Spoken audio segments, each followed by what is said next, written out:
Introduction to the Epistle of Paul to the Colossians. Why study this book?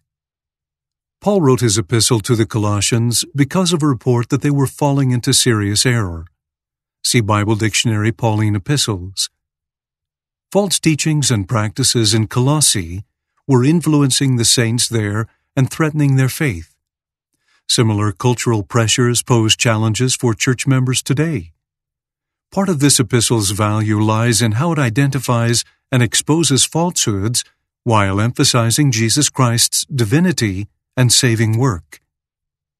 By studying the book of Colossians, students can deepen their conversion to the Savior and receive protection from deception and sin. Who wrote this book? The epistle to the Colossians was sent by Paul and Timothy. Paul apparently handwrote his own salutation at the close of the epistle. See Colossians 4:18, indicating that a scribe, perhaps Timothy, had assisted him in writing the body of the letter. When and where was it written? Paul wrote this epistle during his first imprisonment in Rome, around AD 60 through 62. Paul probably wrote the epistle to the Colossians around the same time he wrote Philippians, Ephesians, and Philemon. To whom was it written and why? This epistle was written to the faithful saints in Colossae, a site in modern-day Turkey. Paul instructed the Colossian saints to share the letter with the members of the church in nearby Laodicea. Paul instructed the Colossian saints to share the letter with the members of the church in nearby Laodicea. Paul wrote this epistle after he was visited by Epaphras, the evangelist of the church in Colossae. Epaphras told Paul that the Colossians were falling into serious error. They thought they were better than other people because they carefully observed certain external ordinances, denied themselves certain physical wants, and worshipped angels. These practices made the Colossians feel they were being sanctified. They also felt they understood the mysteries of the universe better than other church members. In this letter, Paul corrected them by teaching that redemption comes only through Christ and that we are to be wise and serve Him. What are some distinctive features of this book?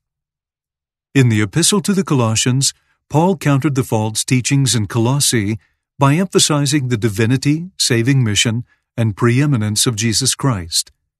He taught that Christ is the very image of God the Father, the Creator, the head of the church, the first to be resurrected, and the Redeemer.